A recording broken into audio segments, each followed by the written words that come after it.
The driveway. He never made it inside the house. July 18th, 2014. Tallahassee, Florida.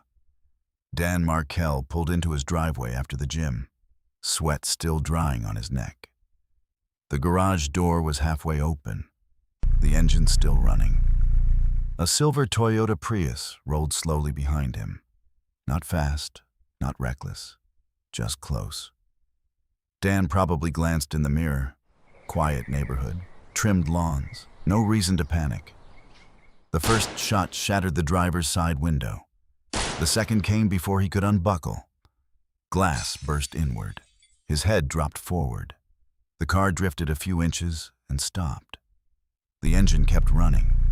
A neighbor stepped outside and saw him moving, barely. Blood soaking into his shirt. Steering wheel pressed against his chest. He was rushed to Tallahassee Memorial Hospital. He died the next day. He was 41 years old. Harvard graduate, law professor at Florida State University, father of 2 boys, ages 4 and 5. This wasn't a robbery. Nothing was taken. This was precise. And it didn't begin with gunshots.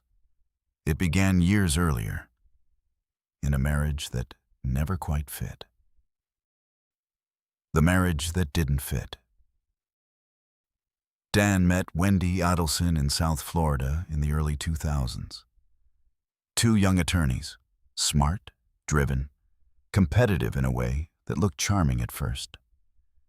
They married in 2006. Wedding photos show confidence. 2 people certain they were building something solid. Soon after, Dan accepted a tenure-track position at Florida State University. Tallahassee wasn't Miami. It wasn't near Wendy's parents, Donna and Harvey Adelson. It wasn't near her brother Charlie. But it was stable, prestigious, predictable. They moved. 2 sons followed. From the outside, academic dinners, young family, professional momentum. But Tallahassee felt small to Wendy.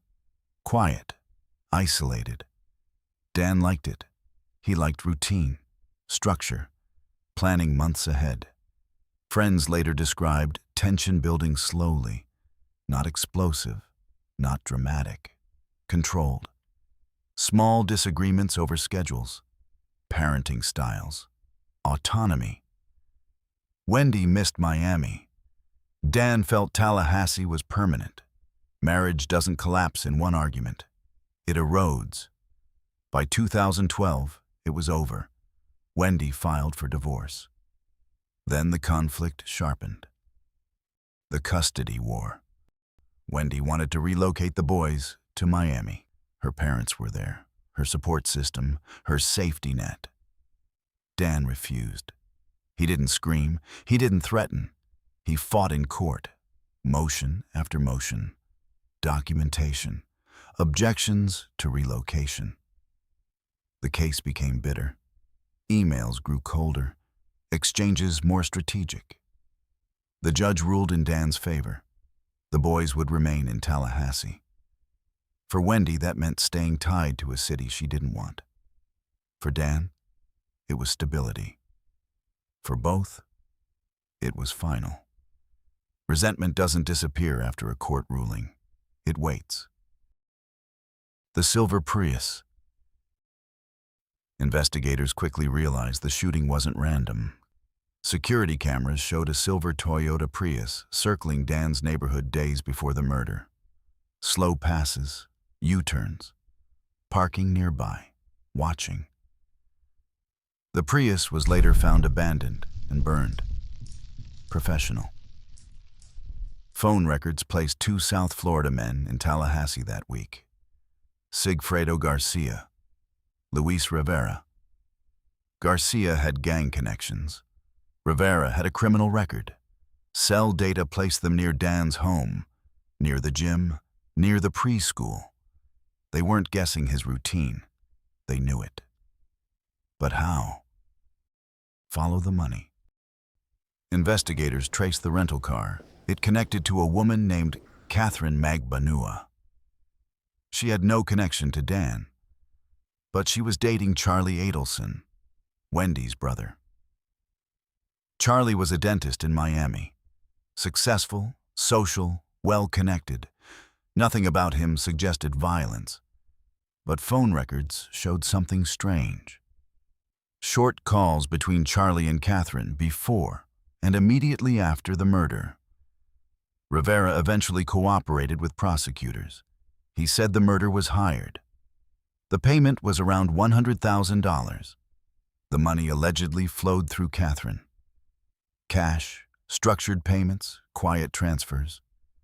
The motive, according to testimony, was the custody battle. Dan was the obstacle. The sting. Investigators didn't rush. They built.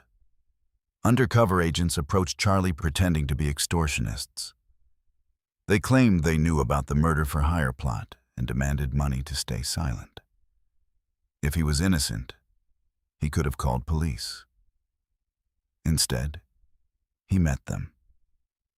And he paid.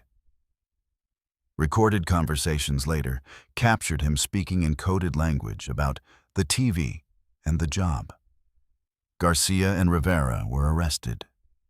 Rivera testified against the others. Garcia was convicted.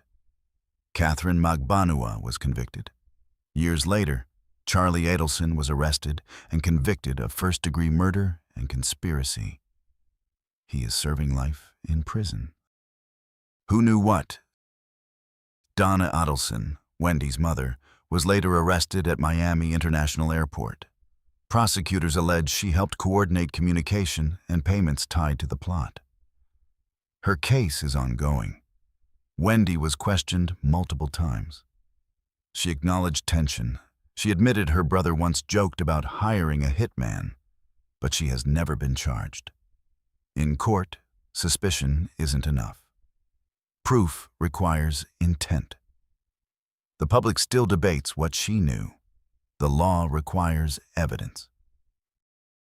When structure collapses. This wasn't just a custody battle.